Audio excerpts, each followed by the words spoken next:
सभी साथियों को मेरी तरफ से नमस्कार। साथियों, आपका एक बार फिर से आपके अपने चैनल पर स्वागत है। तो साथियों, अपने जो राजस्थान अध्ययन की जो बुक है कक्षा 10 की, उसका अध्ययन अपने इस चैनल पर कर रहे हैं। तो आज अपने उस बुक की यह 7वीं क्लास है। इससे पहले अपने 6 क्लास है वो अपलोड कर चुके हैं। तो जिन साथियों ने पीछे की क्लासें नहीं देखी हैं वो चैनल की प्ले लिस्ट में जा कर के देख सकते हैं। राजस्थान जीके के नाम से जो चैनल में प्ले लिस्ट बनी हुई है उसमें आप उन क्लासों को देख सकते हैं। तो साथियों, आज अपने ये 7वीं क्लास है वो करने जा रहे हैं, जिसके अंतर्गत हम भरतपुर के जाट राजवंश के बारे में पढ़ेंगे। इससे पहले का मैटर हम पीछे के 6 वीडियो में पढ़ चुके हैं। तो आज अपने भरतपुर का जाट राजवंश है, यहाँ से इस वीडियो की शुरुआत करने जा रहे हैं। तो आपसे निवेदन कि आप वीडियो को पूरा देखें और लाइक शेयर अवश्य करें। और आपको बता दूं कि जो सेकंड ग्रेड जो रद्द हुए एग्ज़ाम और जूनियर अकाउंटेंट की वैकेंसी भी आ गई है, तो एक सूचना सहायक का एग्ज़ाम भी होना है, तो उनके लिए काफ़ी महत्वपूर्ण मैटर है वो रहने वाला है। इस बुक से हूबहू क्वेश्चन है वो उठाए जाते हैं, ये तो आपको पता ही होगा। तो आइए शुरुआत करते हैं आज के वीडियो की और पढ़ते हैं भरतपुर के जाट राजवंश एवं इसके जो प्रतापी शासक है उनके बारे में। तो साथियों, जाट एक कृषक जाति है जिसका एक राजनीतिक शक्ति के रूप में उत्थान औरंगजेब के शासनकाल में हुआ था। किसके शासनकाल में हुआ था? औरंगजेब के शासनकाल में उत्थान हुआ था। 1669 ईस्वी में मथुरा क्षेत्र के जाटों ने अपने नेता गोकुल के नेतृत्व में औरंगजेब के विरुद्ध विद्रोह कर दिया था। गोकुल को मार दिया गया, किंतु उसके द्वारा शुरू किए गए संघर्ष को राजा राम ने जारी रखा। 1688 ईस्वी में राजा राम की मृत्यु के बाद उसके भतीजे चूड़ामन ने जाटों को नेतृत्व प्रदान है वो किया था। तो सबसे पहले जो जाट राजवंश के जो शासक हैं उनमें अपने चूड़ामन के बारे में पढ़ेंगे। तो साथियों, चूड़ामन का जो शासनकाल है वो 1695 से लेकर के 1721 ईस्वी तक रहा था। और शासनकाल अक्सर एग्ज़ाम में पूछ लिया जाता है, तो आप जो महत्वपूर्ण शासक हैं उनका शासनकाल आप अच्छी तरह से याद रखें। तो देखिए साथियों, जो चूड़ामन है भरतपुर के स्वतंत्र जाट राज्य का संस्थापक चूड़ामन था। ये क्वेश्चन पुराने पेपरों में यहाँ से पूछा गया है कि भरतपुर के जो जाट राज्य का संस्थापक कौन था? चूड़ामन था। चूड़ामन ने मथुरा एवं आगरा के मुगल इलाकों में दावे बोलकर मुगल शक्ति को झकझोर कर दिया। मुगल सम्राट ने कछवा नरेश बिशन सिंह को चूड़ामन का दमन करने के लिए भेजा। किसको भेजा? बिशन सिंह को। मुगल सम्राट के द्वारा चूड़ामन का दमन करने के लिए कछवा नरेश बिशन सिंह को भेजा गया था, पर उसे पूर्ण सफलता नहीं मिली। धीरे धीरे चूड़ामन ने शक्ति प्राप्त की और थून नामक स्थान पर किला बनाकर अपना राज्य स्थापित किया था। इसके बाद में साथियों, जो चूड़ामन के बाद में जो नेक्स्ट जाट राजवंश के शासक हैं बदन सिंह, उनके बारे में अपने यहाँ पर पढ़ेंगे। तो साथियों, जो बदन सिंह का शासनकाल है वो आपके सामने है। 1723 से लेकर के 1756 ईस्वी तक इस जाट राजवंश के बदन सिंह शासनकाल है वो इनका रहा था। बदन सिंह जाट नेता चूड़ामन का उत्तराधिकारी था। जय सिंह ने इसे ब्रजराज की उपाधि एवं जागीर प्रदान की। तो ये महत्वपूर्ण लाइन है, आपसे पूछा जा सकता है कि जय सिंह ने किस जाट राजवंश के शासक को ब्रजराज की उपाधि है वो प्रदान की थी? तो आपको याद रखना है, ब्रजराज बदन सिंह को उपाधि दी गई थी। किसके द्वारा? जय सिंह के द्वारा। बदन सिंह ने डींग को अपना निवास बनाया और वहाँ एक सुदृढ़ गढ़ का निर्माण कर सुंदर जल महल बनाए और बाग बगीचे भी लगाए गए। तो देखिए, जो बदन सिंह ने है वो डीग के महलों का निर्माण है वो करवाया था। तो आप याद रखें, डीग के महलों के निर्माण करता बदन सिंह, और एक सुंदर जल महल भी डीग में इन्होंने बनवाया था। डीग के अतिरिक्त बदन सिंह ने कुम्हेर, भरतपुर, वेर में भी दुर्ग का निर्माण करवाया था। बदन सिंह शांतिप्रिय शासक था। उसने जाट, कछवा, मैत्री कर अपने राज्य का विस्तार किया और 1756 ईस्वी में डीग में उसकी मृत्यु हो गई। इसके बाद में साथियों, बदन सिंह के बाद में अपने पढ़ते हैं महाराजा सूरजमल। ये काफ़ी महत्वपूर्ण शासक हैं, इन्हें आप खास तौर से याद रखें, महाराजा सूरजमल। इनका शासनकाल देखिए साथियों, 1756 से लेकर के 1763 तक इन्होंने शासन किया था। महाराजा सूरजमल बदन सिंह 1723 से 56 तक, ये इनका पूरा नाम था, महाराजा सूरजमल बदन सिंह। महाराजा सूरजमल है वो बदन सिंह का पुत्र था। यहाँ पर इनका शासनकाल दिया गया है जो कि बदन सिंह का अपने पीछे पढ़ करके आए हैं 1723 से 1756 तक। और ये है महाराजा सूरजमल का शासनकाल कितने 1756 से लेकर के 1763 तक। आप याद रखें महाराजा सूरजमल का ये शासनकाल है। और जो बदन सिंह अपने पीछे पड़ा 1723 से 1756 तक उनका शासनकाल था। और यहाँ पर बताया गया है कि सूरजमल है वो बदन सिंह का पुत्र और उसका उत्तराधिकारी था। तो यहाँ से क्वेश्चन बन सकता है साथियों कि जो बदन सिंह के उत्तराधिकारी कौन थे, तो आपको याद रखना है महाराजा सूरजमल है वो बदन सिंह के उत्तराधिकारी थे। सूरजमल ने भरतपुर में नवीन गढ़ का निर्माण करवाकर उसे अपनी राजधानी बनाया और इसने जयपुर के साथ मैत्री और सहयोग की नीति का अनुसरण किया। जयसिंह की मृत्यु के बाद जयपुर की गद्दी के लिए उत्तराधिकार युद्ध जो कि 1743 से 50 के बीच में हुए थे, में इसने ईश्वरी सिंह के पक्ष में युद्ध किया। किन्होंने? महाराजा सूरजमल सिंह ने जयपुर के ईश्वरी सिंह के पक्ष में युद्ध किया था। तो ये भी क्वेश्चन पुराने पेपरों में यहाँ से पूछा गया है कि सूरजमल ने जयपुर के जो उत्तराधिकारी जो युद्ध हुआ था उसमें किसका पक्ष लिया था? ईश्वरी सिंह का पक्ष लिया था। 1760 ईस्वी में यह अहमद शाह अब्दाली के विरुद्ध मराठों के पक्ष में लड़ने गया, मगर मराठा सेनानायक सदाशिव भाऊ के व्यवहार से खिन्न होकर यह भरतपुर लौट आया। पानीपत की पराजय के बाद मराठों को सूरजमल ने शरण एवं सहायता दी और 1763 ईस्वी में रुहेलों के विरुद्ध युद्ध में इनकी मृत्यु हो गई। तो महाराजा सूरजमल की मृत्यु कब हुई? 1763 ईस्वी में। इस युद्ध में सूरजमल का प्रतिद्वंदी नजीम खान था, जिसने सूरजमल की मृत्यु की पुख्ता पुष्टि होने पर ही विश्वास किया था। यह सूरजमल का अपने शत्रुओं के मन में खौफ का सबसे बड़ा उदाहरण है। इसके बाद में नेक्स्ट देखिए, महाराजा सूरजमल के बारे में लिखते हुए कालिका रंजन कानूनगो ने लिखा है, उसमें अपनी जाति के सभी गुण, शक्ति, साहस, चतुराई, निष्ठा और कभी पराजय स्वीकार न करने वाली अदम्य भावना है वो विद्यमान थी। अब अपने साथियों पढ़ने जा रहे हैं करौली का यादव राजवंश। करौली के यादव राजवंश के बारे में अपने पढ़ेंगे। तो देखिए साथियों, करौली का राजवंश स्वयं को मथुरा की सूरसेन शाखा से संबंधित करते हुए अपना संबंध श्री कृष्ण से जोड़ता है। करौली के यादव वंश की स्थापना विजयपाल द्वारा 1040 ईस्वी में की गई थी। तो देखिए ये महत्वपूर्ण लाइन है, इसको आप नोट कर लें।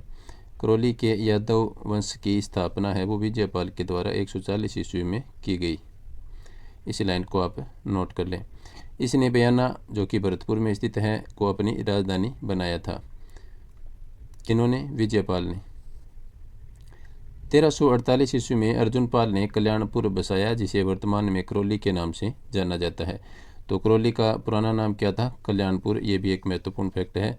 और 1348 ईस्वी में कल्याणपुर यानी करौली को किसने बसाया? अर्जुनपाल ने बसाया था। कब? 1348 में। धर्मपाल द्वितीय ने 1650 ईस्वी में करौली को अपनी राजधानी बनाया। तो करौली को अपनी राजधानी किन्होंने बनाया था? धर्मपाल द्वितीय ने 1650 ईस्वी में करौली को अपनी राजधानी बनाया था।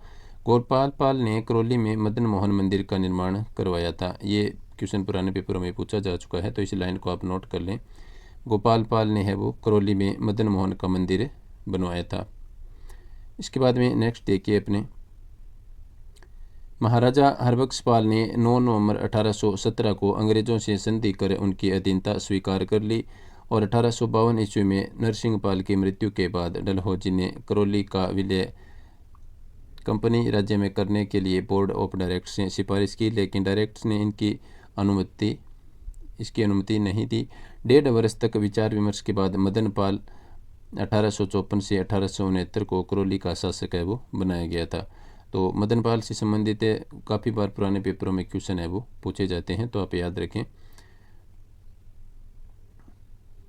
यानी यहाँ से क्वेश्चन इस प्रकार से बनता है कि 1857 की क्रांति के समय करौली के शासक है वो कौन थे? तो आपको याद रखना है मदन पाल है वो करौली के शासक थे। ये पुराने पेपरों में बहुत बार ये क्वेश्चन है वो पूछा गया है कि 1857 की क्रांति के समय करौली के शासक मदन पाल थे। इसके बाद में साथियों अपने पहुँच चुके हैं परमार वंश के बारे में जानने के लिए। तो साथियों जो परमार वंश है उसके बारे में अपने यहाँ पर पढ़ रहे हैं। परमार का शाब्दिक अर्थ शत्रु को मारने वाला होता है। प्रारंभ में परमारों का शासन आबू के आसपास के क्षेत्रों तक ही सीमित था। प्रतिहारों की शक्ति के कम होने के उपरांत परमारों की राजनीतिक शक्ति में वृद्धि हुई। आबू के परमार वंश का संस्थापक धूमराज था। ये महत्वपूर्ण फैक्ट है, इसे आप नोट कर लें। आबू के परमार वंश था उसका संस्थापक कौन था? धूमराज। लेकिन इनकी वंशावली उत्पल राज से आरंभ होती है। पड़ोसी होने के कारण आबू के परमारों का गुजरात के शासकों से लगातार संघर्ष है वो चलता रहा। गुजरात के शासक मूलराज सोलंकी से पराजित होने के कारण आबू के शासक धरणी बराह को राष्ट्रकूट धवल की शरण है वो लेनी पड़ी थी। लेकिन कुछ समय बाद धरणी बराह ने आबू पर पुनः अधिकार कर लिया। साथियों, मैं आपको बता दूं कि जो महत्वपूर्ण लाइन होगी जो पुराने पेपरों में जहाँ से क्वेश्चन पूछा गया है और भविष्य में पूछे जा सकते हैं, उस लाइन पर आपको मैं थोड़ा सा खास जोर दे करके बताऊंगा। बाकी अपने जो महत्वपूर्ण लाइनें जो नहीं हैं उनमें ज़्यादा समय खराब है वो नहीं करेंगे। तो देखिए साथियों, नेक्स्ट है विक्रम देव का प्रपौत्र धारावर्ष। धारावर्ष किसका प्रपौत्र था? विक्रम देव का, जिनका शासनकाल 1163 से लेकर के 1219 तक था समय काल है वो। आबू के परमारों का शक्तिशाली शासक था। कौन है? धारावर्ष। इसने मोहम्मद गौरी के विरुद्ध युद्ध में गुजरात की सेना का सेनापतित्व किया। उसने सोलंकियों की अधीनता का जुआ उतार फेंका। उसने नाडोल के चौहानों से भी अच्छे संबंध रखे। उसके पुत्र सोम सिंह शासनकाल में तेजपाल के आबू के देलवाड़ा गांव में लूण बसई नामक नेमीनाथ मंदिर है वो बनवाया था। किसने? सोम सिंह ने। सोम सिंह के शासनकाल में तेजपाल ने देलवाड़ा में लूण बसई मंदिर का निर्माण है वो करवाया था। तो आप याद रखें, तेजपाल ने है वो लूण बसई मंदिर का निर्माण करवाया था आबू देलवाड़ा, जो कि सिरोही में स्थित है। ये नेमिनाथ का मंदिर है वो काफ़ी बार पुराने पेपरों में पूछा जा चुका है, तो मैं आपको ये लाइन खास जोर दे करके कह रहा हूँ, इसे आप नोट कर लें। 1311 ईस्वी के लगभग नाडोल के चौहान शासक रावलुम्बा ने परमारों की राजधानी चंद्रावती पर अधिकार कर लिया और वहाँ चौहान प्रभुत्व की स्थापना कर दी। इसके बाद में नेक्स्ट देखिए साथियों, मराठों का राजस्थान में प्रवेश किस प्रकार से होता है उसके बारे में अपने पढ़ने जा रहे हैं। तो देखिए, मराठों का राजस्थान में प्रवेश। औरंगजेब की मृत्यु कब हुई थी? 1707 ईस्वी में। के बाद मुगल साम्राज्य धीरे धीरे पतन की ओर बढ़ रहा था। इसी दौरान पेशवाओं के कुशल नेतृत्व में मराठे अपनी ताकत बढ़ा रहे थे। यद्यपि गुजरात और मालवा दोनों पर ही मराठों का प्रभाव कायम होता जा रहा था, किंतु अभी तक किसी मराठा सेनानायक ने राजपुताना में प्रवेश नहीं किया था। पर यह एक स्थिति अधिक दिनों तक नहीं रही। पारस्परिक गृह कलह के कारण राजपुताना में मराठों का प्रवेश हो गया। राजस्थान में पारस्परिक गृह कलह के मुख्य 3 केंद्र वो बन गए थे। कौन कौन से? बूंदी, जयपुर और जोधपुर, ये पारस्परिक गृह कलह के 3 केंद्र बने हुए थे। इसके बाद में अपने साथियों अब पढ़ते हैं बूंदी का उत्तराधिकारी संघर्ष। ये काफ़ी महत्वपूर्ण टॉपिक है, इससे काफ़ी बार पुराने पेपरों में ऐसे क्वेश्चन है वो पूछा गया है, तो आप अच्छी तरह से गौर करें। देखिए साथियों, सवाई जयसिंह अपनी शक्ति बढ़ाना चाहता था, तो उसके राज्य की सीमा पर स्थित बूंदी राज्य का राजा कौन था? बुद्ध सिंह। यहाँ से क्वेश्चन पूछा जा चुका है कि बूंदी से संबंधित निम्न में से कौन सा शासक है। इस प्रकार से एक सीईटी में क्वेश्चन पूछा गया था, तो ये बूंदी से संबंधित बुद्ध सिंह उसके ऑप्शन में थे। बाकी उसमें जयपुर के शासकों के नाम दिए गए थे और एक आध मेवाड़ का शासक भी था। तो बुद्ध सिंह है वो बूंदी से संबंधित है। तो बुद्ध सिंह है वो जय सिंह का बहनोई था। 1727 ईस्वी तक साले बहनोई में घनिष्ठ संबंध बने रहे, परंतु फिर अचानक दोनों के संबंध तनावपूर्ण हो गए और अंत में बिल्कुल टूट गए थे और दोनों एक दूसरे के विरोधी बन गए। महाराव बुद्ध सिंह जय सिंह की बहन जो कि कछवाई रानी से घृणा करने लगा। अपनी चुंडावत रानी के इशारे पर काम है वो करने लगा। कुछ दिनों बाद बुद्ध सिंह ने कछवाई रानी से उत्पन्न पुत्र भवानी सिंह को अपना पुत्र मानने से भी इनकार कर दिया। इस पर जयसिंह का क्रोधित होना स्वाभाविक ही था, अतः उसने बुद्ध सिंह को सिंहासनच्युत करने का निश्चय कर लिया। जब महाराव बुद्ध सिंह किसी कारणवश अपनी राजधानी से दूर गया हुआ था, तो उसकी अनुपस्थिति में जयसिंह ने अपनी सेना भेजकर बूंदी दुर्ग पर अधिकार कर लिया तथा करवड़ के जागीरदार हाड़ा सालिम सिंह के द्वितीय पुत्र दलेल सिंह को 1730 ईस्वी में बूंदी की गद्दी पर बैठा दिया। तो सालिम सिंह के द्वितीय पुत्र कौन थे? दलेल सिंह, और इन्हें बूंदी की गद्दी पर कब बिठाया गया? सवाई जय सिंह के द्वारा 1730 ईस्वी में बिठाया गया था। जय सिंह की इस कार्यवाही ने कुछ ही वर्षों बाद मराठों को राजपुताना की शक्ति में हस्तक्षेप करने का मौका दे दिया, यानी मराठे थे उनको मौका मिल गया। इसके बाद में नेक्स्ट देखिए, 1732 ईस्वी में जय सिंह ने अपनी पुत्री कृष्णा कुमारी का विवाह दलेल सिंह के साथ कर दिया। जय सिंह ने दलेल सिंह का रास्ता साफ करने हेतु भवानी सिंह की हत्या भी करवा दी थी।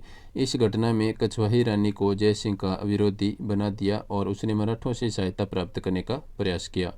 मराठे इस अवसर की तलाश में ही बैठे थे। अतः 18 अप्रैल 1734, ये तारीख आप याद रखें, 18 अप्रैल 1734 ईस्वी को मल्हार राव होलकर और राणोजी सिंधिया के नेतृत्व में मराठा सेना ने बूंदी पर चढ़ाई कर दी। कब कर दी मराठा सेना ने बूंदी पर चढ़ाई? 18 अप्रैल 1734 को।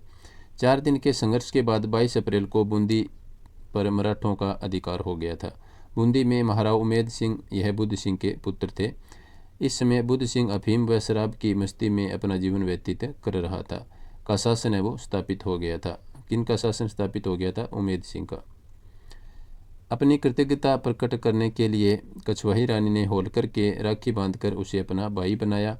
चूँकि उमेद सिंह अभी छोटा था, अतः प्रताप सिंह को शासन कार्य सौंपा गया। प्रताप सिंह दलेल सिंह का बड़ा भाई था। अब अपने साथियों पहुंच चुके हैं हुरडा सम्मेलन पर। ये सम्मेलन काफ़ी महत्वपूर्ण है और पुराने पेपरों में बहुत बार यहाँ से क्वेश्चन पूछा गया है। खास करके इसका जो आयोजन का समय है वो पूछा जाता है, और इसका जो अध्यक्ष कौन था प्रथम हुरडा सम्मेलन में, वो भी पूछा जाता है। बाकी जो महत्वपूर्ण तथ्य होंगे वो अपने में आपको यहाँ पर बताने वाला हूँ। तो देखिए साथियों, मालवा, गुजरात और बुंदेलखंड में मराठों को रोकने में मुगल शासन की असफलता तथा राजपूत शासकों के आंतरिक झगड़ों में मराठों ने इस प्रथम हस्तक्षेप ने राजस्थान, यद्यपि यह नाम उस समय प्रचलन में नहीं था, यानी राजस्थान नाम है उस समय प्रचलन में नहीं था, उसके बारे में ये बता रहा है कि समस्त विचारशील शासकों की आंखें खोल दी। मराठों का सफलतापूर्वक सामना कर सकने के आवश्यक उपाय सोच निकालने के लिए सवाई जय सिंह ने राजस्थान के सारे शासकों को हुरडा में एकत्रित करने का प्रयास किया। तो किसने हुरडा में शासकों को एकत्रित करने का प्रयास किया? सवाई जय सिंह ने, ये आपको याद रखना है। 16 जुलाई 1734 ईस्वी को पूर्व निश्चित स्थान हुरडा में सम्मेलन आरंभ हुआ। ये देखिए अलग अलग जगह अलग अलग तारीख है वो मिलती है, 16, 17, तो आप ऑप्शन के अनुसार करें। बाकी जो 16 या 17 इस बुक में जो दिया हुआ है उसको आप सही मानें और उसके अनुसार भी करें। खास करके ऑप्शन में इतनी नज़दीक तारीखें हैं वो नहीं दी जाती, 16 जुलाई 17 जुलाई 1734, तो उनमें आप अच्छी तरह से याद रखें 16 जुलाई या फिर 17 जुलाई। जिसकी अध्यक्षता मेवाड़ के नए महाराणा जगत सिंह द्वितीय ने की थी। हुरडा सम्मेलन की अध्यक्षता किसने की थी? मेवाड़ के महाराणा जगत सिंह द्वितीय ने। ये देखिए ये काफ़ी महत्वपूर्ण लाइन है, इस लाइन को आप नोट कर लें, बहुत बार पुराने पेपरों में यहाँ से क्वेश्चन पूछा गया है। जगत सिंह द्वितीय के द्वारा हुरडा सम्मेलन की अध्यक्षता की गई। सम्मेलन में सवाई जय सिंह के अलावा जोधपुर का अभय सिंह, नागौर का भगत सिंह, बीकानेर का जोरावर सिंह और कोटा का दुर्जन साल, बूंदी का दलेल सिंह और करौली का गोपाल दास, किशनगढ़ का राज सिंह आदि बड़े बड़े नरेश है वो उपस्थित हुए। विचार विमर्श के बाद 17 जुलाई को सभी शासकों ने एक समझौते पर हस्ताक्षर किए। समझौते के अनुसार सभी शासक एकता बनाए रखेंगे और एक का अपमान सभी का अपमान है वो समझा जाएगा। यानी हुरडा सम्मेलन है वो 2 दिन चला था, 16 और 17 जुलाई को। कोई राज्य दूसरे राज्य की विद्रोही सेना को अपने राज्य में शरण नहीं देगा। मराठों के विरुद्ध वर्षा ऋतु के बाद कार्यवाही आरंभ की जाएगी, जिसके लिए सभी शासक अपनी सेनाओं के साथ रामपुरा में एकत्रित होंगे। यदि कोई शासक किसी कारणवश उपस्थित होने में असमर्थ होगा तो वह अपने पुत्र अथवा भाई को भेजेगा। किंतु इस सम्मेलन की योजनाएं कभी धरातल पर नहीं उतर पाई। प्रत्येक शासक को अपने स्वार्थ थे, इसलिए उसने एकजुट या फिर उनमें एकजुटता स्थापित होना है वो संभव नहीं हुआ। तो ये आज की अपनी क्लास थी। इससे आगे की क्लास को अपने नेक्स्ट वीडियो में पढ़ेंगे। उम्मीद है आपको ये क्लास है वो पसंद आई होगी। तो आप अपने साथियों को शेयर अवश्य करें, और जो साथी चैनल पर पहली बार वीडियो देख रहे हैं उनको मैं बता दूं कि आप चैनल को सब्सक्राइब कर लें। लगातार आपको यहाँ से क्लासें हैं वो मिलती रहेगी। वीडियो देखने के लिए सभी साथियों का धन्यवाद। नमस्कार।